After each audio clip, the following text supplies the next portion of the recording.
Hello नमस्कार जय हिंद दोस्तों, स्वागत है आप सभी का आपके अपने स्टडी प्लेटफॉर्म रैंकर सर्टिफिकेट पर। तो कैसे हैं आप सभी? आशा करता हूं आप सभी बहुत अच्छे होंगे, स्वस्थ होंगे। दोस्तों, जैसा कि आप सभी को पता है कि आपकी हिंदी की क्लासेज और हिंदी का सिलेबस लगातार एक ऐसी सीरीज में आगे बढ़ रहा है। कोई भी पाठ्यक्रम में ऐसी कमी नहीं आ रही है कि आपको किसी प्रकार का सिलेबस में, आपको क्लासेस में डिले हो। आपकी जो क्लासेस है लगातार एक सीरीज में चलती चली जा रही है और हम एक एक करके अपने कवर सिलेबस को करते जा रहे हैं। ठीक है, अब उसी सीरीज में आज का जो हमारा ये सेशन है ये किस पर होने वाला है? तो भैया आज का ये सेशन जो है हमारा, आप देख पा रहे होंगे, क्रिया पर होने वाला है। ठीक है, तो भैया जो कि आपकी परीक्षा की दृष्टि से बहुत ज्यादा महत्वपूर्ण होता है। संज्ञा और सर्वनाम को हम लोगों ने बहुत अच्छे से जान लिया है, समझ लिया है। अब हम लोग जो बात करेंगे वो बात करेंगे क्रिया के बारे में। ठीक है, क्रिया के बारे में हम लोग शुरुआत करते हैं और इसके बाद चर्चा जो है हमारी कक्षा में होती रहेंगी। ठीक है, कॉपी और पेन लेकर के बैठ जाइए। सबसे पहला जो हमारा यही चरण होता है कि कॉपी और पेन लेकर के बैठ जाइए। यहां कोई पुष्पा 2 का ट्रेलर नहीं चल रहा है। ठीक है, समझ गए होंगे आगे मैं क्या कहना चाहता हूं। चलिए, सबसे पहले हम लोग शुरुआत करते हैं क्रिया के बारे में। तो क्रिया की सबसे पहले तो हम लोग परिभाषा जानते हैं। ठीक, परिभाषा जानने के पहले एक चीज समझ लीजिए। ठीक है, क्या समझ लीजिए? क्रिया की परिभाषा जानने के पहले भैया एक चीज को समझिए कि मैं आपको बताने क्या जा रहा हूं। ठीक है, हम लोग यहां एक ऐसे क्रम में पढ़ेंगे कि समझ में आए। ठीक है, रेक्टिफिकेशन वाला जो आपका जो थ्योरी है उसको हम लोग साइड में रखते हैं। ठीक है, 1 घंटे के लिए उसको साइड में रखिए। ठीक है, इसके बाद आप रेक्टिफिकेशन कर सकते हैं, लेकिन जो 1 घंटा हमारा जो सेशन चलने वाला है उसमें किसी भी प्रकार का रेक्टिफिकेशन वाला थ्योरी यूज नहीं करना। सबसे पहले तो हम लोग समझते हुए चलेंगे। भैया क्रिया टॉपिक क्या है? यही टॉपिक है। ठीक है, हम लोग बात करते हैं क्रिया के बारे में। तो क्रिया होता क्या? सबसे पहले तो यार एक बात को समझो कि क्रिया जो है वो हम लोग बेसिक कक्षा से पढ़ते हुए चले आ रहे हैं कि क्रिया मतलब क्या होता है? कोई कार्य का करना। ठीक है, एक बात को समझना, क्रिया का क्या मतलब होता है? क्रिया का भैया सिर्फ एक मतलब होता है किसी कार्य का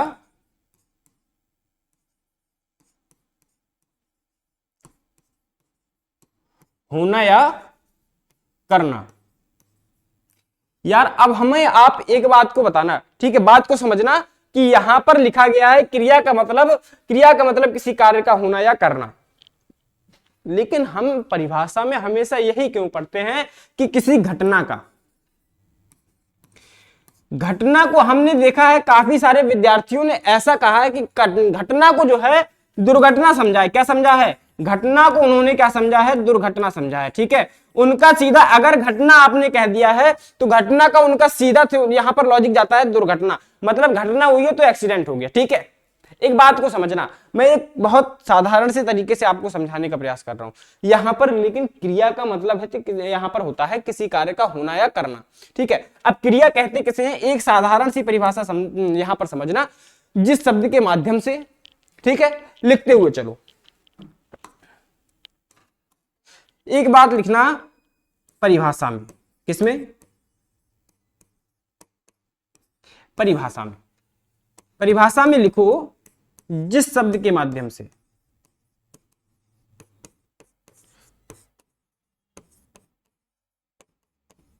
जिस शब्द के माध्यम से वाक्य में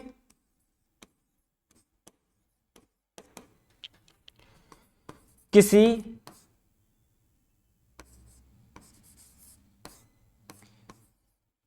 कार्य का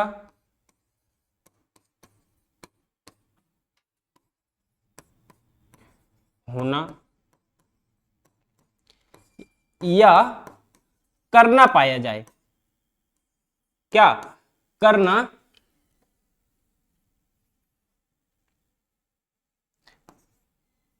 करने का बोध हो। एक बात को समझना, मैंने यहां पर लिखा है बोध हो।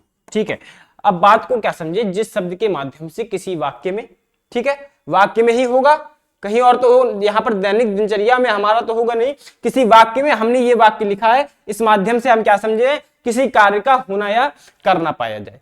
क्या हो गया? क्रिया हो गया। अब साधारण से शब्दों में हमने ये समझा है, तो हम साधारण से ही शब्दों में क्या समझेंगे, इसकी मुख्य परिभाषा को, एक जो हम बहुत साधारण सी कक्षाओं से पढ़ते चले आ रहे हैं। ठीक है, हम यहाँ पर क्या पढ़ते हैं, जिन शब्दों के माध्यम से, क्या लिखा है, जिन शब्दों के माध्यम से किसी घटना का करना या होना पाया जाए क्रिया कहलाता है। ठीक है, करना या होना पाया जाए क्या कहलाता है, क्रिया कहलाता है। ठीक है, इतनी बात को हमने समझ लिया, क्या कहलाता है भैया, क्रिया कहलाता है, हमने भी इसको मान लिया है। लेकिन यहां पर एक चीज लिखी है, क्रिया के मूल रूप को क्या कहते हैं, धातु कहते हैं। ठीक है, मूल रूप को धातु कहते हैं। अब धातु क्या होता है, इस चीज को हमें समझना बहुत जरूरी हो जाता है यार। एक ऐसे क्रम में हम लोग चलते हैं, बात को यहां पर समझने का प्रयास करना कि जो मैं आपको बताने का प्रयास कर रहा हूं। ठीक है, मैंने आपको क्रिया बताया, अब जो क्रिया होती है वो आखिर में होता क्या है, क्रिया को हम बाद में समझेंगे। ठीक है, मैंने यहां पर क्रिया को छोड़ दिया है। अब एक चीज को समझना कि जो मूल धातु है वो क्या होता है।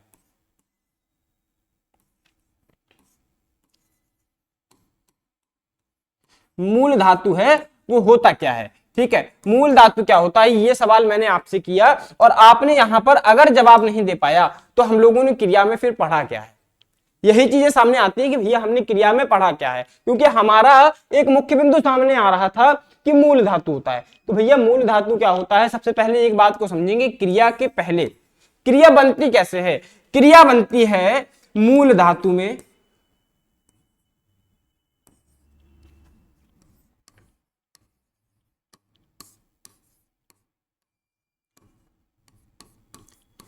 ना प्रत्यय जोड़ने पर। क्या प्रत्यय जोड़ेंगे, ना प्रत्यय जोड़ने पर।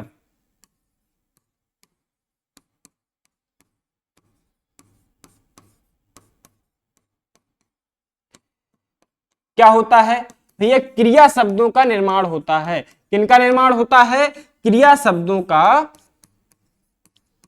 निर्माण होता है। अब आप बात को स्पष्टता समझ गए होंगे कि मैं यहां पर क्या बता रहा हूं, मूल धातु में ना प्रत्यय अगर जोड़ दिए हैं तो क्या हो जाएगा, वो आपका क्रिया शब्द बन जाएगा। लेकिन यहां पर एक बात को समझेंगे कि मूल धातु क्या होता है। मैंने यहां पर लिखा है, उदाहरण के तौर पर समझेंगे कि क्रिया के कुछ उदाहरण देखिए, क्रिया के कुछ उदाहरण देखिए, पढ़ना, लिखना, खाना, दौड़ना। मैंने यहां पर 4 उदाहरण लिखे हैं। अब यहां पर एक बात को समझो कि जो ना प्रत्यय सभी में जुड़ा हुआ है, जो ना प्रत्यय सभी में जुड़ा हुआ है, तो इसकी मूल धातु हुई क्या। ठीक है, क्रिया का जो मूल रूप होता है वो धातु होता है, और धातु में हम लोग समझ रहे हैं कि मूल धातु होता क्या है। तो मूल धातु भैया यही होता है, जो ना प्रत्यय जोड़ा है इसको हटा दें, इसको हटा दें, इसको हटा करके जो हमारा शब्द बनता है वो होता है मूल धातु। यहां पढ़ना से क्या बना है, पढ़ बना है, पढ़ प्लस ना। ठीक, पढ़ से बना, ना बना, ना जोड़ करके ना प्रत्यय। अब भैया एक बात में यहां पर किसी बात का शंका मत करना, पूछ लेना। ठीक है, तो यहां पर जो प्रत्यय होता है वो क्या होता है, शब्द में जो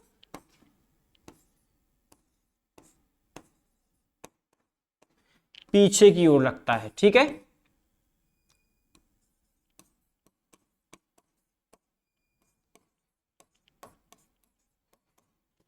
उपसर्ग और प्रत्यय में ये अंतर होता है कि भैया उपसर्ग क्या होता है, उप का मतलब होता है ऊपर। एक बात से समझना, उप का मतलब ऊपर, मतलब शब्द के अगले भाग पर, और शब्द के पिछले भाग पर जुड़ करके जो शब्द को सार्थक अर्थ प्रदान करता है। प्रत्यय की परिभाषा समझ लेना, शब्द के पिछले वाले भाग पर जुड़ करके, ठीक है, शब्द के पिछले हिस्से में जुड़ करके शब्द को एक सार्थक अर्थ प्रदान करने वाला एक ऐसा वर्ण जो होता है प्रत्यय, और शब्द के अग्रभाग पर जुड़ करके शब्द को सार्थक अर्थ, एक अलग अर्थ प्रदान करने वाला जो शब्द होता है, जब जो वर्ण होता है वो क्या हो जाता है, उपसर्ग हो जाता है। उपसर्ग और प्रत्यय में यही अंतर है। ठीक है, क्या समझ गए, उपसर्ग और प्रत्यय में अंतर समझ गए। तो भैया यहां पर पढ़ के साथ ना प्रत्यय हम लोग जोड़ रहे थे, तो ना प्रत्यय हम लोगों ने जब जोड़ा है तो यहां पर एक मूल धातु निकल करके सामने आई है, पढ़। यहां लिखना से देखो, लिखना से हमारे सामने एक धातु सामने आ रही है, लिख। दौड़ना से हमारे सामने एक धातु आ रही है, दौड़। खाना से हमारे सामने कौन सी धातु आ रही है, आप बताइए। ठीक है, आप बताएंगे खाना से हमारे सामने कौन सी धातु आ रही, तुरंत से आपका रिप्लाई आएगा, आपका तुरंत जवाब आएगा खा। तो यहां पर जो खा है, लिख है, दौड़ है, पढ़ है, और यहां पर जितनी भी क्रियाएं होती हैं जो कि ना, आप यहां पर क्रिया की पहचान ही सिर्फ इसी से करते हैं कि यहां पर अंत में ना आ जाए, क्या ना आ जाए। ठीक है, यहां पर मैं आपको एक वाक्य लिखता हूं, ठीक है, उसमें मुझे जरा बताना कि क्रिया क्या है। ठीक,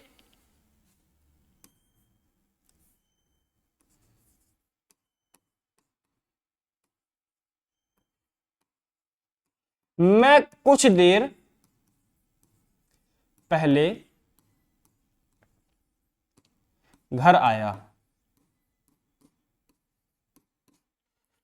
ठीक है, मैंने कहा मैं कुछ देर पहले घर आया। आप हमें इस वाक्य में क्रिया की पहचान करके बताइए। ठीक है, अब पहचान आप कैसे करते हैं मैं जानता हूं, आप यहां पर सिर्फ एक चीज से आप पर पहचान करते हैं कि जहां पर अंत में हमें ना दिख जाए, समझ लो क्रिया है, आप हमें यहां पर ना दिखाइए, और ना तो नहीं है, लेकिन इस वाक्य में क्या क्रिया नहीं है, बताइए, क्या इस वाक्य में क्रिया नहीं है? यार इस वाक्य में भी क्रिया है भैया, बात को समझना, इस वाक्य में भी क्रिया है।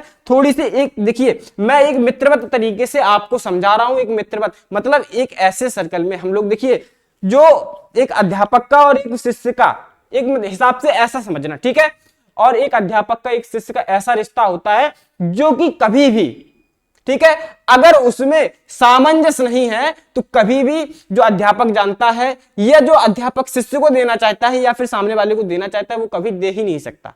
ठीक है, तो एक भाई की तरह ही समझ लेना, यहां पर इस भाग से समझना, इस हिसाब से समझना कि मैं आपको बताने का क्या प्रयास कर रहा हूं। ठीक है, एक बहुत साधारण सी तरीका से मैंने ऐसी बात बता दी है आपको जो आपके दिमाग में अगर बैठ जाएगी तो आप एक एक बिंदु को बहुत कायदे से समझने का प्रयास करने लगेंगे।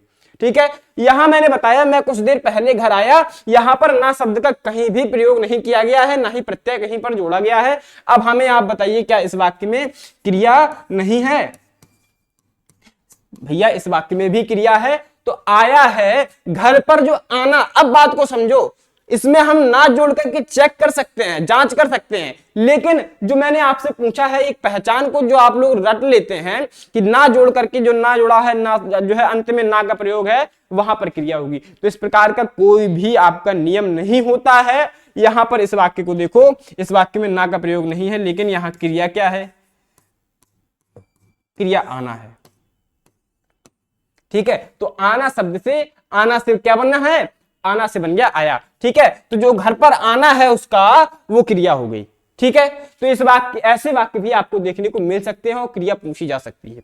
तो यहां पर एक बात समझे, मूल धातु आखिर होती क्या है? ठीक है, मूल धातु आखिर होती क्या है? हम लोग परिभाषा से भी समझ गए हैं कि भैया क्रिया के मूल रूप को धातु कहते हैं और मूल धातु होता क्या है। ठीक, एक बात को समझो, जैसे कि यहां पर लिखा है धातु, अब धातु से एक बार मतलब निकालो, एक बार धातु से भी मतलब निकालो, आखिर जो धातु है वो क्या होता है। चलिए मैं आपको एक बहुत साधारण सा एक वाक्य बोलता हूं, ठीक है, जैसे कि मैंने आपको सबसे पहली क्लास में एक भाषा की परिभाषा बताई थी। किसकी? भाषा की परिभाषा बताई थी। आप हमें एक बात बताइए, भाषा शब्द की उत्पत्ति किस धातु से हुई है? ठीक है, हर शब्द की उत्पत्ति की एक धातु होता है, एक धातु रूप होता है, उससे ही शब्द की जो है उत्पत्ति होती है। अब जो आपका क्रिया होता है, ठीक है, क्रिया की एक धातु होती है, हर क्रिया की एक धातु होती है। तो भैया जो धातु रूप आता है, जो पर धातु है, यहां पर जो मूल धातु है वो क्या हुई? एक बात को समझो, एक बात को समझो, चलो, जो यहां पर पड़ धातु आ रही थी, तो जो पड़ धातु है, अब इससे कितने सारे शब्द बनेंगे? पढ़ना है, पढ़ाना है, पढ़वाया है, पढ़वाना है, ये सारे शब्द, पढ़वा कर, ये सारे जो जितने भी शब्द बनेंगे वो आपका क्या आएगा? एक बात को समझना, वो क्या हो जाएंगे भैया? वो आपके धातु रूप हो जाएंगे। ये आपका जो है मूल धातु हो जाएगी, और इसी से फिर आगे जो है हमारी क्रियाओं का क्या होता है? निर्माण होता है। ठीक, आशा करता हूं, उम्मीद करता हूं जो मैंने बताने का प्रयास किया है आपको स्पष्ट समझ में आ गया होगा। अब हम लोग अगले चरण पर चलेंगे, और हम अगले चरण में क्या जानेंगे? क्रिया के भेद जानेंगे। क्रिया के भेद किस प्रकार से होते हैं? सबसे पहले तो देखिए, यहां पर क्रिया दो प्रकार से वर्गीकृत होती है। एक बात समझो, कर्म के आधार पर और आपकी जो है हो जाती है प्रयोग के आधार पर। ठीक, मुख्यतः क्रिया के कितने भेद माने गए हैं? दो भेद माने गए हैं, कर्म के आधार पर और प्रयोग के आधार पर। और जो पहला भाग आता है कर्म के आधार पर, ठीक, कर्म के आधार पर जो क्रिया आती है वो आपकी आती है सकर्मक क्रिया और अकर्मक क्रिया। ठीक है, अब बात को समझो। ये तो हो गया है। अब यहां पर हम लोग समझ लेते हैं कि जो सकर्मक क्रिया है और जो अकर्मक क्रिया है उसमें अंतर क्या है।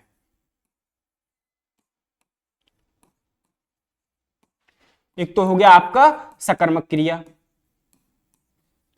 ठीक है, और दूसरा क्या आ जाता है, अकर्मक क्रिया।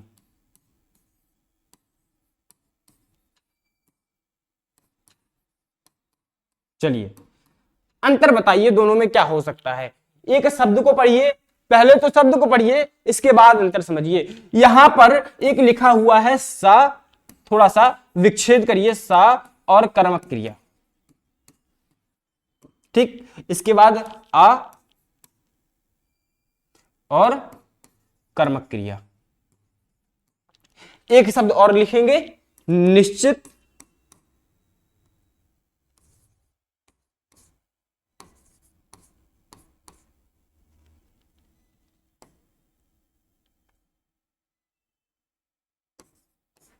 और अनिश्चित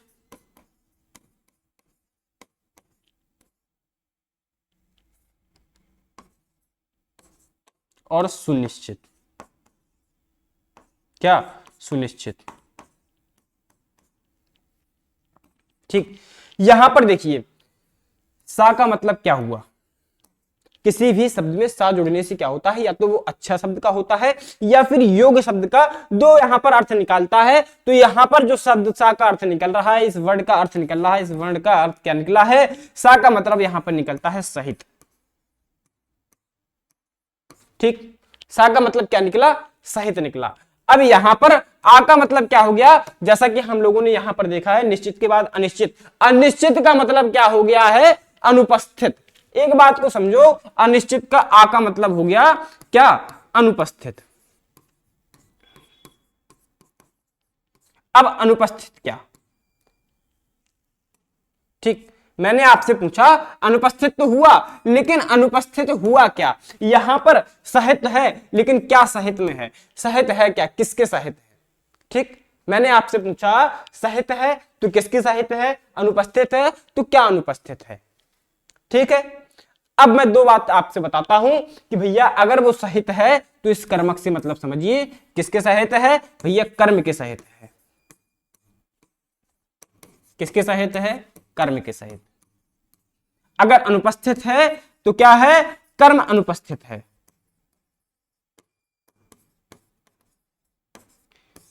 ठीक है, बात समझे। यहां पर सकर्मक क्रिया और अकर्मक क्रिया में सिर्फ एक साधारण सा अंतर यही है। यहां पर मैंने शुरुआत से कहा कि रट्टाफिकेशन वाला कोई भी थ्योरी यहां पर ना लाइए, कोई भी थ्योरी का यूज ना करिए, दूर रखिए, समझिए।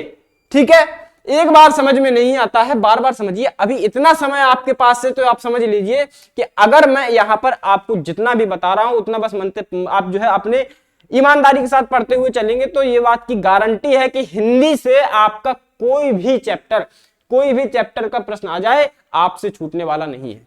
ठीक है, ये गारंटी मेरी। बस एक बार जैसे कह रहा हूं बस वैसे पढ़िए।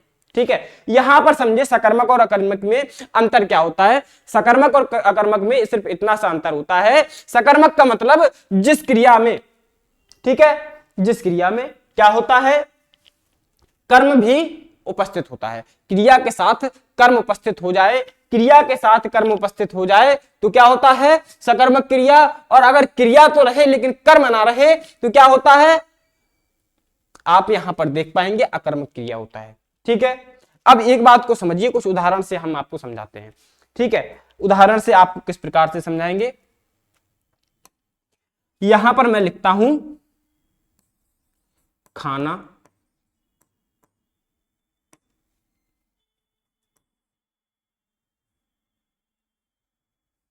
ठीक है, खाना लिखा और यहां पर मैं लिखता हूं आपका दौड़ना।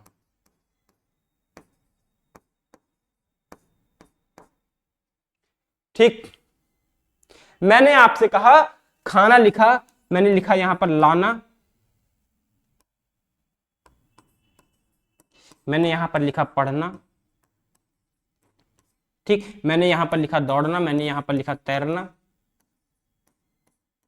मैंने यहां पर लिखा उड़ना। ठीक है, मैंने ये वर्गीकरण यहां पर क्यों किया, तो आप इस बात को समझिए कि भैया आप अगर अकर्मक और सकर्मक क्रिया में अंतर जानना चाहते हैं, एक वाक्य के रूप में जब लिखा हो तब कैसे समझेंगे, तो सिर्फ एक काम कर देना। काम क्या करना है, इस बात को समझिए कि कर्ता के साथ, ठीक है, एक उदाहरण समझते हैं, एक उदाहरण से समझिए। सबसे पहले एक बिंदु बना करके लिखिए, एक बिंदु बना करके लिखिए कि क्या प्रश्न करके देखें, क्या प्रश्न करने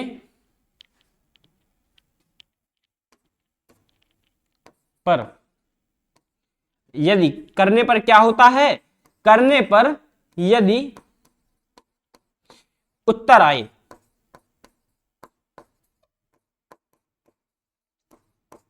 ठीक, क्या प्रश्न, क्या के साथ, एक क्या है, प्रश्नवाचक शब्द है, ठीक है।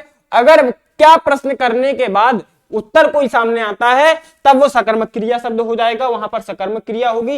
यदि आपका क्या प्रश्न करने के बाद, क्या जोड़ करके कोई प्रश्न करने के बाद, ठीक है, क्या प्रश्न करने के बाद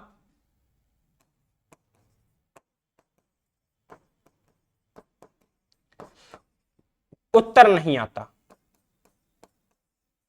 क्या होता है, उत्तर नहीं आता है। इतनी सी बात को समझ लिया कि भैया हमने आपको उदाहरण से समझाया, खाना है, लाना है, पढ़ना है। अब इस उदाहरण को समझो, मैंने कहा खाना, अब तुम प्रश्न करो क्या खाना, ठीक है। अब यहां पर प्रश्न क्या करेंगे, क्या खाना, तो यहां पर जो उत्तर आएगा तो किसी ना किसी का सार्थक उत्तर आएगा। उत्तर क्या आया, पिज्जा खाना, बर्गर खाना, इडली खाना, डोसा खाना, कुछ ना कुछ तो उत्तर आएगा, कुछ ना कुछ तो खाया होगा, ठीक है। सही अर्थ आया, उत्तर सही मिला, ठीक है। क्या हो गया, सकर्मक क्रिया हो गया। लाना, भैया क्या लाना, लाना क्या हुआ, कुछ लेकर के आएंगे, ठीक है, टॉफी आया लेकर के, या फिर साइकिल लेकर के आया, मोटरसाइकिल लेकर के आया, कार लेकर के आया, ठीक है, कुछ लेकर के आया। तो यहां पर क्या करने, क्या प्रश्न करने के साथ हमें उत्तर मिला है, कुछ ना कुछ लेकर के आया है। पढ़ना, अब यहां पर पढ़ना हुआ, रामचरितमानस पढ़ा है, हिंदी पढ़ा है, इंग्लिश पढ़ा, उर्दू पढ़ा, फारसी पढ़ा, कुछ ना कुछ तो पढ़ा है, ठीक है। मतलब आपने एक चीज की यहां पर गौर किया है कि क्या प्रश्न करने पर तीनों उदाहरणों के साथ में एक सही उत्तर मिला है। अब जरा यहां पर उत्तर करिए, यहां पर लिखिए दौड़ना, और दौड़ना के साथ एक प्रश्न करिए क्या, ठीक, करिए क्या दौड़ना, ठीक है। क्या दौड़ना से क्या समझोगे, ये बात बताओ, क्या दौड़ना, क्या दौड़ोगे आप, पैर दौड़ोगे आप, जमीन दौड़ोगे आप, आसमान दौड़ोगे, क्या दौड़ोगे, तो यहां पर किसी भी प्रकार का बताओ, किसी भी प्रकार का सही उत्तर मिल रहा है। तैरना के साथ, तैरना के साथ लगाओ, क्या, क्या तैरना, क्या तैरोगे। यहां पर जिस प्रकार से हमें उत्तर एक तुरंत से मिल रहा है, इस प्रकार से यहां पर किसी भी प्रकार का उत्तर मिल ही नहीं रहा है, ठीक है। तो अंतर क्या हुआ, जहां पर क्या प्रश्न करने, एक आपको ऐसी पहचान बता रहा हूं जो कि बहुत साधारण है और बहुत महत्वपूर्ण भी है, ठीक है। क्या प्रश्न करके देखना, क्या तैरना और क्या उड़ना। अगर मैं आपसे यहां पर कहता हूं क्या उड़ना, ठीक है, उड़ना एक क्रिया है, लेकिन हम लोग यहां अंतर क्या पढ़ रहे हैं, सकर्मक और अकर्मक क्रिया के बारे, ठीक। तो यहां पर इसके साथ भी एक यही प्रश्न करके देखिए, क्या उड़ना, तो भैया क्या उड़ोगे, जमीन उड़ोगे, आसमान उड़ोगे, हैं, अंतरिक्ष उड़ोगे, क्या उड़ोगे, ब्रह्मांड उड़ोगे। यहां पर ये तो इसका सार्थक उत्तर होता नहीं है, तो भैया जो सार्थक यहां पर प्रदान नहीं कर रहा है, उत्तर ही नहीं दे रहा है, ये जो है क्या कर रहा है, तो ऐसे प्रकार के शब्द जो होते हैं वो हो जाते हैं आपके अकर्मक क्रिया, ठीक। यहां पर क्या हो जाएगा, बहुत सारे उदाहरण है, इत्यादि, यहां पर क्या लगाएंगे, इत्यादि लगा देंगे, ठीक है। यहां पर भी लगाइए,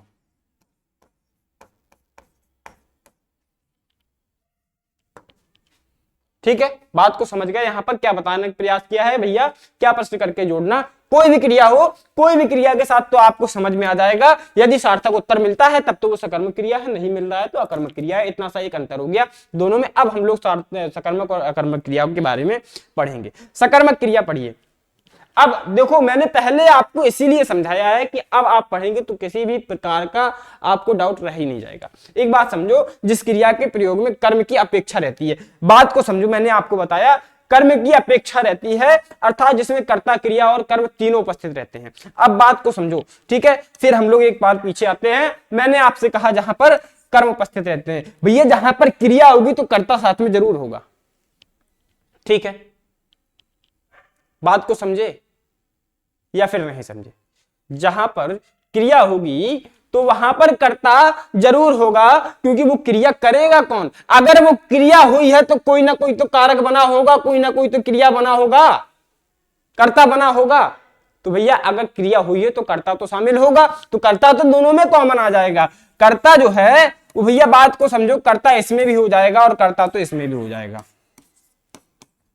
ठीक है। होगा क्या नहीं, सिर्फ अंतर कर्म का होता है। तो यहां पर एक बात को समझो, जहां पर कर्ता हो जाए, क्रिया हो जाए और कर्म हो जाए, कर्ता क्रिया तो साथ में हमेशा चलते ही हैं। ये आपस में ऐसे साथी हैं, कभी ना बिछड़ने वाले साथी, कर्ता और क्रिया, ठीक।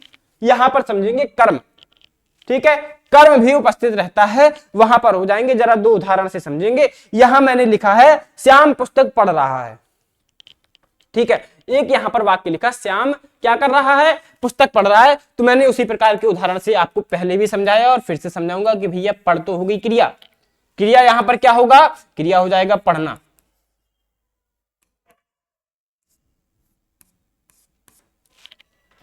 ठीक है। क्रिया क्या हो जाएगा? पढ़ना हो जाएगा। लेकिन यहां पर क्या के साथ फिर प्रश्न करिए, प्रश्न करिए, क्या पढ़ना? पुस्तक पढ़ना, ठीक। क्या आ जाएगा? पुस्तक पढ़ना। मैंने लिखा राम खाना खा रहा है। तो भैया ये जो खा है, ये जो खा है, आप हमें एक बात बताइए, दोनों में आपको क्या दिख रहा है? दोनों में मूल धातु क्रिया का प्रयोग किया है, मूल धातु का प्रयोग किया है। किसका? मूल धातु का प्रयोग किया है। तो भैया यहां पर जो खाना है, जो खाना है वो क्या हो जाएगा? वो खाना आपका हो जाएगा क्रिया, और जो आपका क्या खाना है? तो भैया आपको खाना खाना है, ठीक है। ये क्या हो जाएगा? सकर्मक क्रिया है। और यहां पर जो राम है, यहाँ पर शाम है और जो राम है, ये दोनों क्या कार्य कर रहे हैं? तो ये दोनों एक कर्ता कार्य कर रहे हैं। कर्ता क्या होता है भैया? कर्ता, अगर आपको इतने साधारण शब्दों में कर्ता के बारे में नहीं पता है तो एक बार मैं बता भी देता हूं, कोई बात नहीं है। हम आपसे इसीलिए बहुत बेसिक से आप जो है यहां पर चल रहे हैं, ठीक है। तो भैया कर्ता क्या होता है?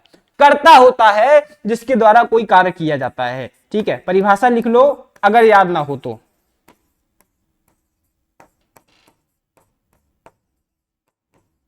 जिसके द्वारा कोई कार्य किया जाता है। एक बात समझ गए, जिसके द्वारा कोई कार्य किया जाता है वो हो जाता है कर्ता। इसके बाद ये आप एक बात बताओ, यहां पर कर्म क्या है? ठीक है, क्रिया ये हो गया, यहां पर कर्ता ये हो गया, क्रिया हो गया, तो कर्म क्या हो जाएगा? ये कर्म हो जाएगा। यहां पर ये कर्म हो जाएगा, ठीक है। बाकी अन्य शब्दों से हमें मतलब नहीं है, यहां अन्य शब्दों से हमें कोई मतलब नहीं है, अन्य शब्दों से कोई मतलब नहीं है, अन्य शब्दों से कोई मतलब नहीं है। एक बात को समझो, बाकी जो बचा है वो हमारा कर्म है। कर्म क्या है? पुस्तक पढ़ना, खाना खाना, हमारा ये कर्म हो जाएगा, ठीक है। उदाहरण से इतना समझ में आ गया होगा कि सकर्मक क्रिया होता क्या है, ठीक है। अब हम लोग जरा एक बात को समझेंगे जो कि आपने शायद ही पढ़ा हो कि भैया सकर्मक क्रिया के भी भेद होते हैं। सकर्मक क्रिया दो प्रकार की होती है, ठीक है। एक बात लिखो यहां पर, सकर्मक क्रिया,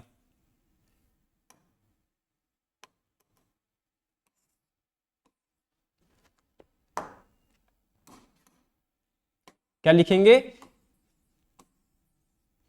सकर्मक क्रिया। चलो, अब यहां पर मैंने आपको बताया है कि दो भेद होते हैं।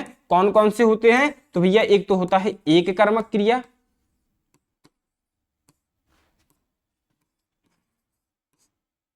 ठीक है। क्या होता है? एक कर्मक क्रिया, और दूसरा होता है द्विकर्मक क्रिया,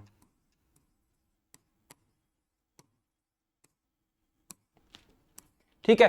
एक कर्मक सकर्मक क्रिया, द्विकर्मक सकर्मक क्रिया, दो भेद होते हैं। एक उदाहरण से समझिए, एक मैं आपको लिखता हूं यहां पर।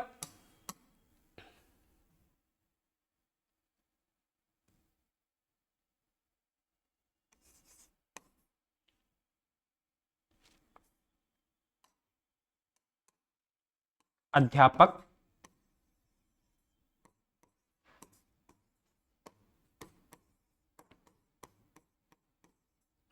शिष्य लिखिए या छात्र लिखिए। क्या लिखेंगे?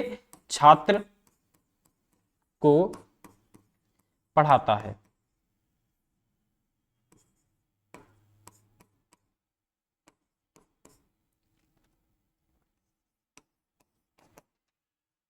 क्या समझे? अध्यापक छात्रा को पढ़ाता है। ठीक है, एक बात समझो, चलो छात्र हो गया छात्रा हो गया, एक ही बात। ठीक है, छात्रा। अब एक बात को समझो, यहां पर क्रिया आया है, क्या क्रिया तो हो गया पढ़ाना। क्या हुई क्रिया भैया? एक चीज हो गया कि पढ़ाना। क्या हो गया? पढ़ाना जो है वो हो गया क्रिया। एक बात स्पष्ट रूप से समझ में आ गई होगी, क्रिया क्या हो जाएगा? पढ़ाना हो जाएगा। लेकिन इसके साथ कर्ता क्या हो जाएगा? कर्ता हो जाएगा भैया आपका अध्यापक। मैंने कर्ता की परिभाषा बताई थी, जिसके द्वारा कोई कार्य किया जाता है कर्ता कहलाता है। तो छात्रा को कौन पढ़ा रहा है? पढ़ाने का कार्य कर रहा है अध्यापक कर रहा है, तो अध्यापक कर्ता हो जाएगा। साधारण से शब्दों में समझो, यहां पर जो छात्रा है वो यहां पर कर्म हो जाएगा। क्या हो जाएगा? कर्म हो जाएगा। ठीक है, सब्जेक्ट ऑब्जेक्ट, यहां पर ऑब्जेक्ट, इस प्रकार से समझ लो अगर नहीं समझ में आ रहा है तो। ठीक है, क्योंकि अब हमारा हिंदी एक ऐसा, दोनों ही अलग हैं। हिंदी का व्याकरण और इंग्लिश के व्याकरण में बहुत ज्यादा अंतर होता है, बहुत ज्यादा अंतर होता है। ठीक है, तो रिलेट करके एक बार समझ सकते हैं, लेकिन सिर्फ उसको पढ़ लेने से इसका ज्ञान नहीं हो सकता है। ठीक है, यहां पर समझो, छात्र यहां पर कर्म हो जाएगा, अध्यापक कर्ता हो जाएगा, क्रिया हो जाएगा पढ़ाना। एक बात समझो, यहां पर कर्ता भी है, क्रिया भी है, कर्म भी है, सकर्मक क्रिया तो है, ये तो निश्चित हो गया। अब हम एक वाक्य और लिखते हैं इसी को जोड़ करके, इसी में एक वाक्य जोड़ेंगे, एक शब्द जोड़ेंगे, अध्यापक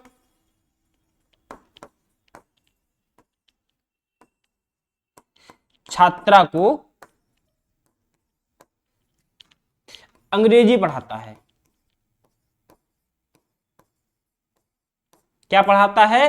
अंग्रेजी पढ़ाता है।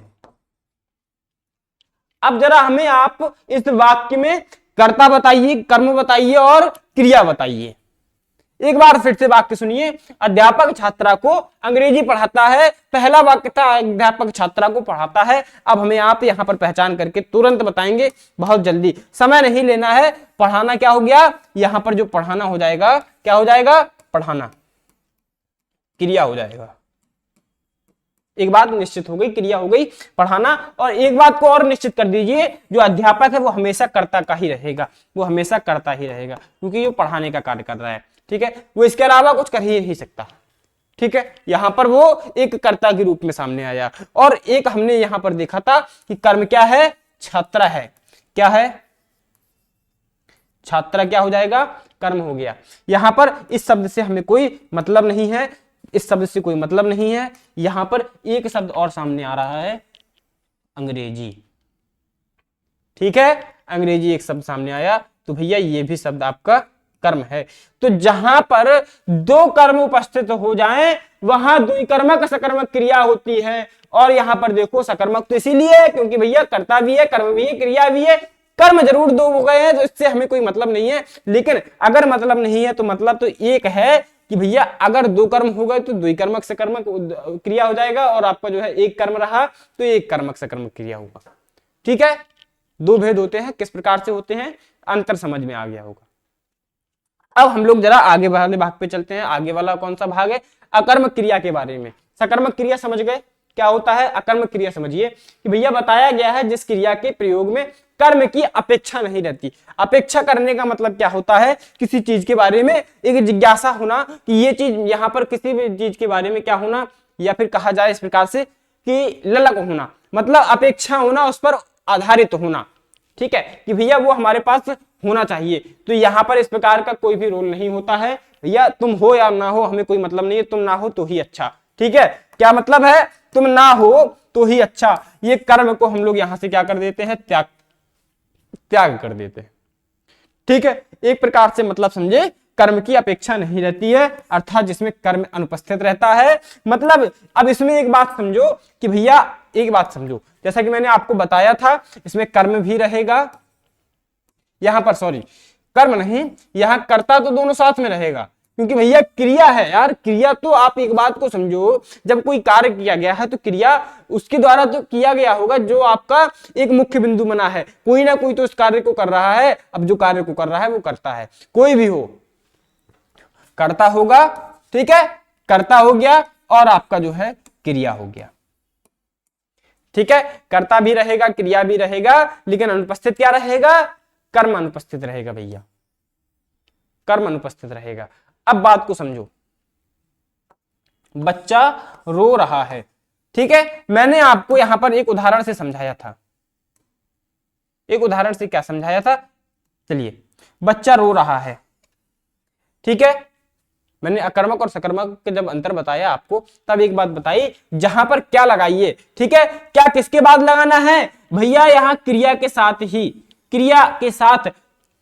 कोई ऐसा नहीं है कि हम कहीं भी क्रिया लगा दें। एक बात को नोट करना हमेशा, चाहे लिख लो। ठीक है, क्या करना है, चाहे यहां पर लिख सकते हो, क्या लिखना है, एक बात को मैं लिख देता हूं, यहां पर पॉइंट बना के लिखिए, कर्ता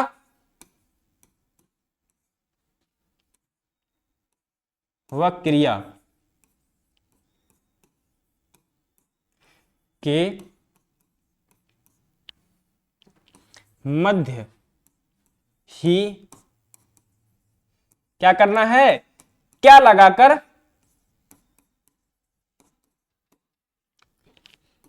प्रश्न करना है।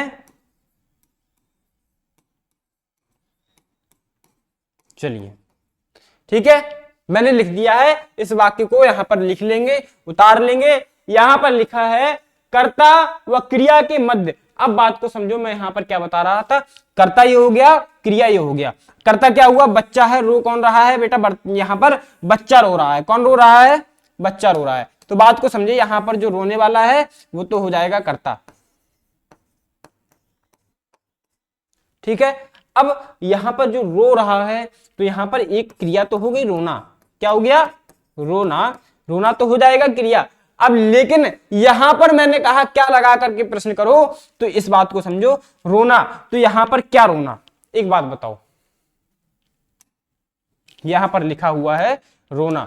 ठीक है, रोना लिखा है, तो रोना, अब रोना के साथ हम लोग क्या लगा करके प्रश्न करेंगे, तो क्या रोना, हाथी घोड़ा को, बात को समझो, हाथी रोना, घोड़ा रोना। अब यहां पर कुछ उदाहरण आपको देते हैं। ठीक है, रोना से तो स्पष्ट हो गया है कि भैया हम लोग एक बात कह सकते हैं, क्या लगा करके कोई सार्थक उत्तर नहीं मिल रहा है, तो यहां पर यह अकर्मक क्रिया हो जाएगा। और शेर दहाड़ता है, तो भैया जो दहाड़ना है, एक बात को समझो, यहां पर दहाड़ना, शेर दहाड़ता है, तो जो दहाड़ना है, यहां पर एक बात फिर से बताओ, इसमें मूल धातु क्या हो जाएगी। ठीक है, अकड़ना। और लिखो यहां पर, आप मुझे इन चीजों के जवाब देते हुए चलिए, तो मुझे ज्यादा यहां पर खुशी महसूस होगी, तो समझ में आएगा कि आप लोग किस प्रकार से समझने का प्रयास कर रहे हैं। ठीक है, यहां पर अकड़ना है या उखड़ना है। ठीक है, उखड़ना है, तैरना है, चलना है। ठीक है, क्या हो गया, चलना हो गया। आप हमें इनमें बताइए कि जो है आपका मूल धातु क्या है। ठीक है, क्या बताना है, मूल धातु क्या है। आप इनका उत्तर यहां पर दीजिए, इसके बाद मैं यहां पर आपसे बात करता हूं आगे। ठीक, इस बात को समझिए कि जो रोना है, जो दहाड़ना है, ये किसी भी प्रकार का आप यहां पर क्या लगा के प्रश्न करिए और बात तुरंत से उत्तर पाइए। आप हमें बताइए, दहाड़ने में क्या दहाड़ना, यहां पर जंगल दहाड़ता है, ठीक है, शेर क्या दहाड़ता है, शेर जंगल दहाड़ता है कि यहाँ पर पेड़ दहाड़ता है, क्या दहाड़ता है। तो यहाँ किसी भी प्रकार का कर्म नहीं समझ में आ रहा। यहाँ एक बात को और समझेंगे, एक उदाहरण आपको देते हैं। क्या पेड़ से पत्ता या फिर पत्ते गिरते हैं, गिरते हैं।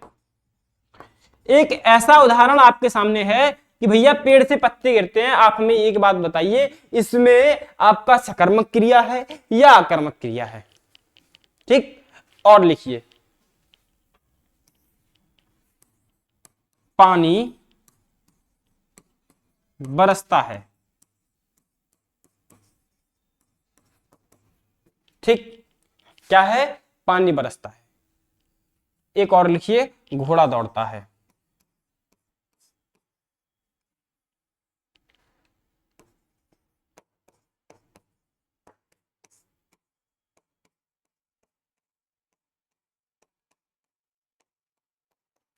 ठीक है, घोड़ा दौड़ता है, पानी बरसता है, और यहां पर जो है पेड़ से पत्ते गिरते हैं। आप लगा करके क्या यहां पर प्रश्न करेंगे? ठीक है, मैंने आपको बता दिया है क्या लगाना है। आपने तुरंत से 1 मिनट का यहां पर इंतजार नहीं किया, तुरंत से क्या लगा, यहां पर क्या लगा दिया। तो पेड़ से क्या गिरता है? पेड़ से पत्ते गिरते हैं। भैया हमें आप एक बात बताइए, गिरते, इस बात को तो मैं मान गया कि आपने एकदम सही दिमाग लगाया है और कहा है सर यहां गिरना जो है, जो गिरना है क्रिया हो जाएगा। क्या हो जाएगा? क्रिया हो जाएगा। मैंने भी इस बात को स्वीकार किया है, माना है गिरना क्रिया होता है। और एक बात और बताओ कि जो पेड़ है, जो से है, ये क्या है? ये तो भैया कोई भी तात्पर्य नहीं रखते हैं। पत्ता गिरता है, मुख्य वाक्य ये है, पत्ता गिरता है।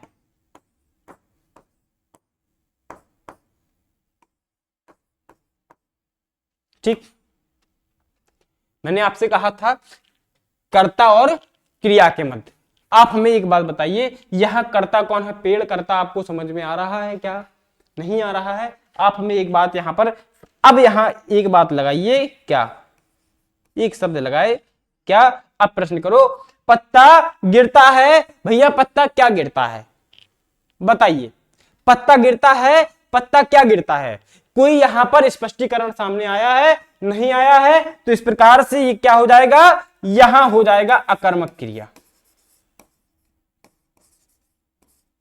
क्या हो जाएगा? अकर्मक क्रिया हो जाएगा। पानी बरसता है, यहां पर भी क्या लगा करके प्रश्न करेंगे? क्या लगाएंगे? पानी क्या बरसता है? नहीं पता है यार, पानी क्या बरसता है? पानी क्या बरसता है बताओ। कोई सही उत्तर आपके पास है तो नहीं बता पाएंगे। भैया पानी बरसता है, बरसना तो क्रिया हो जाएगा, बरसना तो क्रिया हो जाएगा। क्या हो जाएगा? बरसना क्रिया हो जाएगा। लेकिन भैया एक बात को समझो, पानी बरसना, लेकिन पानी क्या बरसता है? ठीक है, कोई उत्तर नहीं है, अकर्मक क्रिया हो जाएगा। घोड़ा दौड़ता है, घोड़ा दौड़ता है, घोड़ा क्या दौड़ता है? घोड़ा अपनी टांग दौड़ता है, घोड़ा अपनी पीठ दौड़ता है, घोड़ा अपना मुंह दौड़ता है। क्या दौड़ता है यार? घोड़ा क्या दौड़ता है बताओ, क्या दौड़ता है घोड़ा? नहीं समझ में आ रहा है तो यहां पर क्या हो जाएगा? अकर्मक क्रिया हो जाएगा। ठीक है, उम्मीद करता हूं बहुत अच्छे से समझ में आ रहा होगा। ठीक है, एक बात समझ गए कि यहां जो मैं बताने का प्रयास कर रहा था, भैया आपका जो है अकर्मक क्रिया किस प्रकार से होती है, जहां पर कर्म की अपेक्षा नहीं रहती, कर्म अनुपस्थित रहता है। ये साधारण सी परिभाषा हो गई, उदाहरण से मैंने आपको स्पष्ट समझाने का प्रयास कर लिया। चलिए, ठीक है, अकर्मक हो गया और सकर्मक हो गया। ठीक, अब हमारा एक अगला भाग आता है, कौन सा? भैया प्रयोग के आधार पर। यहां प्रयोग के आधार पर एक चीज और लिख लेंगे, यहां प्रयोग के आधार पर को एक और कहते हैं, जिसको बोलते हैं संरचना के आधार पर। किसके आधार पर? संरचना। ठीक है, प्रयोग के आधार पर भी पूछा जा सकता है और कहीं कहीं लिखा होता है संरचना के आधार पर। तो भैया जो संरचना के आधार पर है वो क्या होता है? संरचना के आधार पर आपका यहां क्रिया के 5 भेद होते हैं। कौन कौन से? सामान्य क्रिया, संयुक्त क्रिया, नाम धातु क्रिया, प्रेरणार्थक क्रिया और पूर्वकालिक क्रिया। ठीक, क्या होता है, पूर्वकालिक क्रिया, प्रेरणार्थक क्रिया, आपका नाम धातु क्रिया है, इसके बाद आपका संयुक्त क्रिया है और सामान्य क्रिया है। हम लोग शुरुआत करेंगे प्रेरणार्थक क्रिया से। ठीक, समझते हुए चलना, एक एक चीज स्पष्ट रूप से समझ में आएगी। ठीक है, चलिए मैं लिखता हूं, एक पहले बिंदु पर चर्चा करने जा रहा हूं, प्रेरणार्थक क्रिया।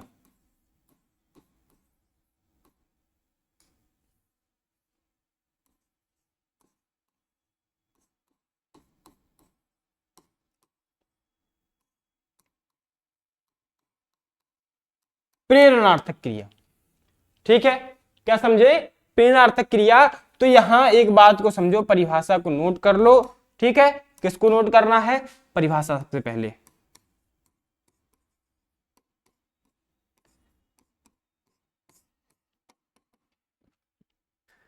शब्द से क्या मतलब निकल रहा है, शब्द से क्या मतलब निकलता है, शब्द से एक मतलब निकलता है कि जहां पर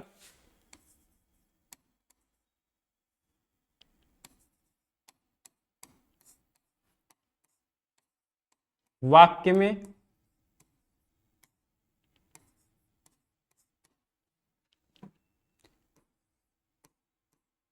कर्ता स्वयं, या फिर एक लिखिए, इतनी ज्यादा लिखने की आवश्यकता नहीं है, एक बात लिखिए, जहां पर वाक्य में किसी अन्य को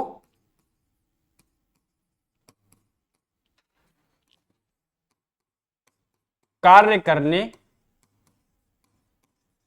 के लिए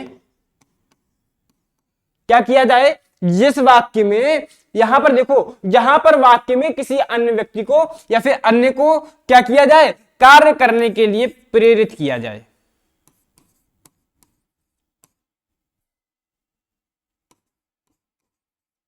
प्रेरित किया जाए या फिर उसी को कहेंगे कहा जाए।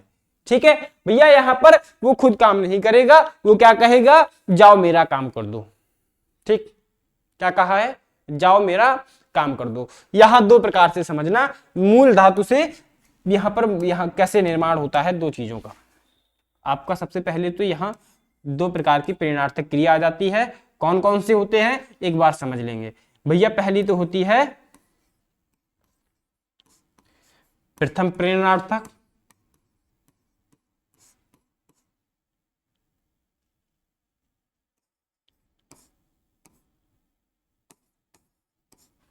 दूसरी होती है द्वितीय प्रेरणार्थक।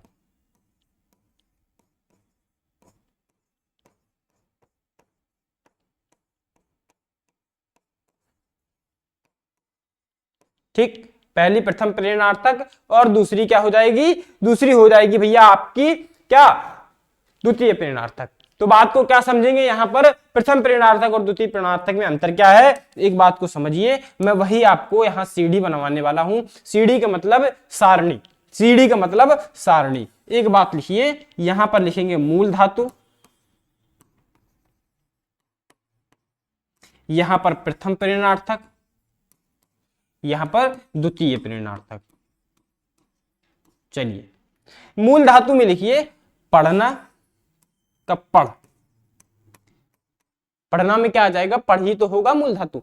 अब यहां पर जो प्रथम प्रेरणार्थक है, इसकी एक पहचान लिखिए, इसकी एक पहचान लिखिए, जिसमें उच्चारण में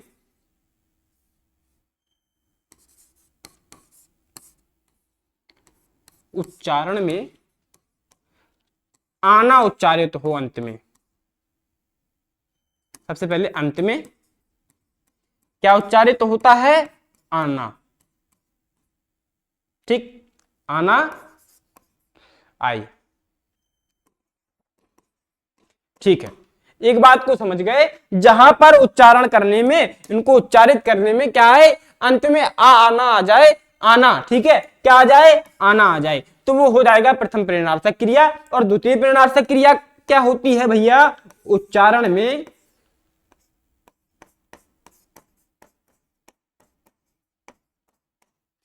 अंत में क्या हो जाए, वाना उच्चारित हो।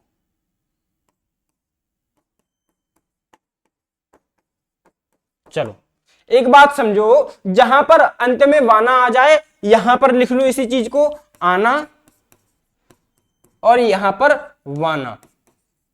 सिर्फ एक अंतर होता है बहुत साधारण सा, कि भैया मूल धातु है, मूल धातु से हम नहीं छेड़छाड़ करेंगे क्योंकि हम कर ही नहीं सकते, वो तो आपका क्या है, क्रिया की जननी है। क्या है, जननी है। ठीक, जहां से क्रिया जन्म ले रही है वो आपका हो जाएगा मूल धातु। तो मूल धातु से ही तो जन्म लेती है। मैंने पढ़ना से एक पढ़ धातु उठाई, ठीक है, पढ़ क्या है, मूल धातु है, ना जोड़ करके हम इसको क्रिया बनाते हैं। तो पढ़ से हम लोग अब बनाएंगे प्रथम प्रेरणार्थक क्रिया। ठीक, क्या कहेंगे, पढ़ से क्या बनेगा भैया, पढ़ाना। क्या हो गया, पढ़ के साथ आना जोड़िए, क्या हो जाएगा, पढ़ाना हो जाएगा। उसी जगह अगर हम पढ़ के साथ वाना जोड़ें तब क्या हो जाएगा, पढ़वाना। ठीक है, क्या हो जाएगा, पढ़वाना। तो जो पढ़ाना है वो प्रथम प्रेरणार्थक और पढ़वाना द्वितीय प्रेरणार्थक। उसी अनुसार हम लोग एक और भी उदाहरण कुछ देखेंगे जिनसे होता है लिखना का लिख हो गया, ठीक, मांग, रो, खा, दौड़, उड़।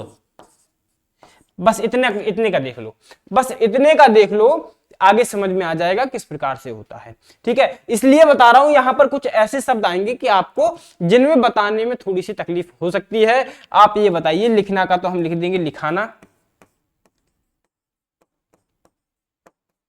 या यहां पर लिखवाना, लिखवाना ये होगा। ठीक, यहां पर मांग का क्या होगा, मंगाना। क्या हो जाएगा, मांग से मंगाना होता है। तो भैया आप इस चीज में कभी कंफ्यूज नहीं होना कि मांग होता है तो मांगाना क्यों नहीं होता। क्या नहीं होता, मांगाना क्यों नहीं होता, तो मांगाना गलत हो जाएगा, इसका उच्चारण हमेशा मंगाना होता है। ठीक है, तो ये मंगाना मांगाना गलत हो जाएगा, मांगाना सही होता है। क्या होता है, सही होता है, मंगाना सही होता है, मांगाना गलत होता है। ठीक है, अब मंगाना तो हो गया प्रथम प्रेरणार्थक, लेकिन द्वितीय प्रेरणार्थक में मैंने कहा वाना होना चाहिए, तो क्या होगा, मंगवाना। ठीक, क्या हो जाएगा, मंगवाना। अब रो से उठाइए, तो रो से क्या हुआ, रो से बताइए क्या होगा, बताइए रो से क्या होता है। रो से यहां पर रोना बनेगा। बताइए, रोना में किसी प्रकार का आना आता है, यही मैं आपको बताने का प्रयास कर रहा हूं। रो में आपकी क्रिया तो होती है रोना, तो रोने में मैंने तो आपसे कहा है कि आना आना चाहिए, यहां पे तो ओना आ रहा है, तो भैया नहीं होगा। रोने से क्या बनता है, रुलाना बनता है।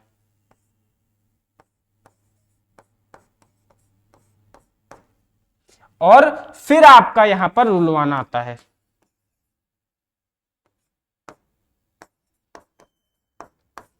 ठीक, क्या आता है, रुलवाना आता है। एक बात को समझिए, क्या आता है, रुलवाना आता है। फिर आपका दौड़ से क्या आता है, दौड़ाना आता है। ठीक है, दौड़ से क्रिया यहां पर नहीं लिखेंगे भैया, दौड़ना नहीं लिखेंगे। मैंने आपसे कहा है आना आना चाहिए उच्चारण में, तो आना ही आना चाहिए भैया, दौड़ाना होगा। क्या हो जाएगा, दौड़ाना। और यहां पर वाना आना चाहिए, तो हो जाएगा दौड़वाना। क्या हो जाएगा, दौड़वाना। ठीक है, और इसी प्रकार से उड़ना क्या हो जाएगा। ठीक है, यहां खा आपका बचा हुआ है, तो खा के साथ भी जरा देख लीजिए भैया, खा क्या हो जाएगा। ठीक है, खा को यहीं पर देख लेते हैं, खा के साथ क्या हो जाएगा, इसको हटा ही दीजिए।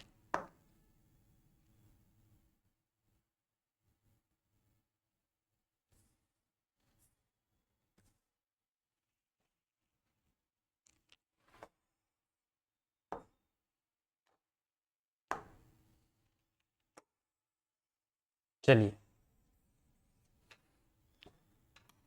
अब समझिए, ये तो हो गया रुलाना। खा के साथ क्या बनेगा? खा के साथ क्या खाना बनता है? बताइए, खा के साथ खाना बनेगा क्या? खाना बनेगा, बन सकता है। एक बनता है खिलाना,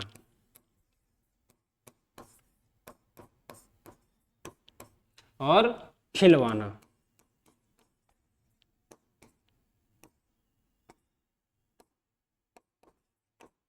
ठीक है, खिलाना और खिलवाना, इसके साथ खाना भी बन सकता है। ठीक, खाना, खाना के साथ क्या खवाना भी बन जाएगा? बताइए, खवाना कोई वर्ड आपने सुना है? कोई यहाँ पे शब्द सुना है? नहीं सुना होगा। तो ये दौड़ के साथ क्या हो रहा था? दौड़वाना है, दौड़ाना हो रहा था, दौड़ाना, और अंत में दौड़वाना। ठीक, और यहां पर देखेंगे उड़ के साथ कौन सा बनता है? तो उड़ के साथ एक तो बनता है उड़ाना, उड़ना नहीं बनेगा भैया, याद रखिएगा, उड़ना नहीं बनता है। और यहां पर उड़वाना। एक शब्द और बहुत आपके लिए बता दें, कौन सा? गाली।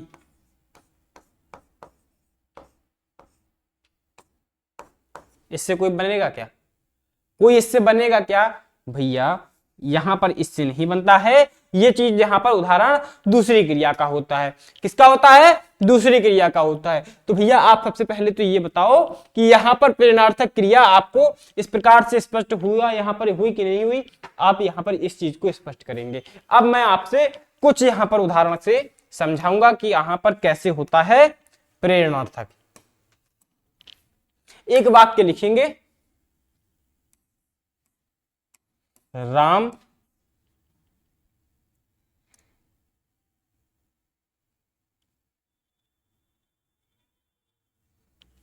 एक बात को समझो, यही उदाहरण लिखिएगा, ठीक है?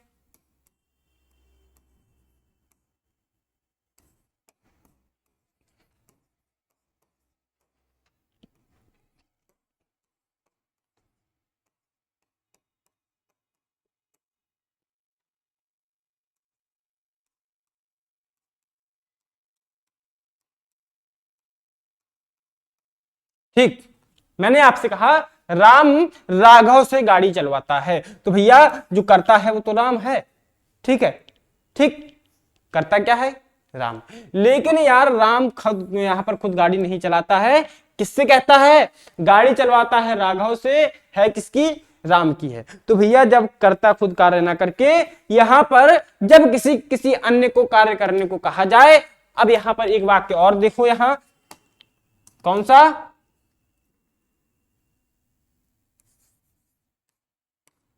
कपिल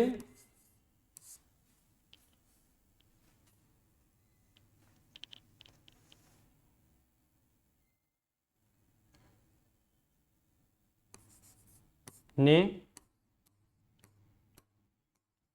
राघव से, यहां पर राघव आप बार बार आ रहा है तो राघव को हटा करके श्याम कर दीजिए, कोई दिक्कत नहीं है। ठीक है, श्याम से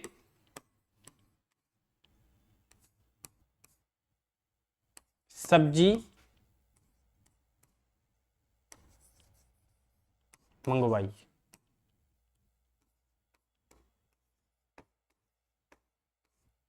क्या है? कपिल ने श्याम से सब्जी मंगवाई। कपिल यहां पर क्या करता है? श्याम को प्रेरित करता है उस कार्य को करने के लिए, सब्जी मंगवाने के लिए। तो भैया यहां पर जब कोई काम किसी अन्य व्यक्ति से, परिभाषा भी तो यही कहती है कि जब खुद कार्य ना करके किसी अन्य व्यक्ति पर आधारित कर दिया जाए और उसको प्रेरित कर दिया जाए, यहां पर ऐसा लगे कि अपना कार्य खुद ना करके किसी अन्य व्यक्ति को आदेशित किया जाए या प्रेरित किया जाए, तो वहां पर क्या हो जाता है? एक बात को समझ लेना, क्या होता है बताइए एक बार फिर से। वहां पर भैया आपकी प्रेरणार्थक क्रिया होती है। क्या होती है? प्रेरणार्थक क्रिया होती है। ठीक है, स्पष्ट हो गया या फिर नहीं हो गया? आप इतनी बात का हमें जवाब देंगे बहुत स्पष्टता के साथ। तो भैया हमने आज जो इस क्लास में भाग पढ़ा है, ठीक है, इस क्लास में हम लोगों ने क्या पढ़ा है कि आपकी प्रेरणार्थक क्रिया क्या होती है ये पहले पढ़ लिया, और सकर्मक क्रिया, अकर्मक क्रिया, इसके बारे में भी पढ़ लिया, और क्रिया को जान लिया। इतने भाग को हमने संपूर्ण किया है। और जो संरचना के आधार पर है उसकी भी हम लोगों ने आज शुरुआत कर दी है। अगला जो सेशन हमारा होगा, जो हमारी अगली कक्षा होगी, उसमें हम बचे हुए सभी भागों को पढ़ लेंगे। क्या करेंगे भैया? उसमें हम बचे हुए अपने सभी भागों को पढ़ लेंगे। तो आशा करता हूं, उम्मीद करता हूं जो मैंने आपको बताने का यहां पर प्रयास किया है, उम्मीद करता हूं आपको बहुत अच्छे से समझ में आया होगा। और सबसे बड़ी बात ये सामने आती है, क्या सामने आती है कि इस क्लास का सर पीडीएफ कहां मिले, ठीक, यही आती है सामने। तो मैं आपको बता देता हूं इस क्लास का पीडीएफ, जैसा कि मैंने आपको बताया कि क्लास का पीडीएफ आपको कहां मिलेगा? रैंकर्स एडुकेयर ऐप पर। कहां पे?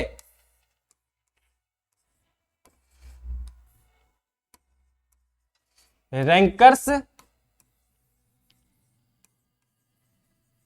एडुकेयर ऐप पर आप जाएंगे, प्ले स्टोर से क्या करेंगे? प्ले स्टोर से जाकर के इसको डाउनलोड कर लेंगे और इसके बाद ऐप में लॉगिन करेंगे। लॉगिन करने के बाद भैया आप हमारे इस पोर्टल पे आ जाएंगे तुरंत से, और आपको डाउनलोड कर लेना है इस क्लास की पीडीएफ को, ठीक है। आशा करता हूं कि आपको जितना समझाया है उतना समझ में आ गया होगा। बाकी मिलते हैं अपनी अगली क्लास में, तब तक के लिए तैयार रहना, स्वस्थ रहना, मस्त रहना। धन्यवाद।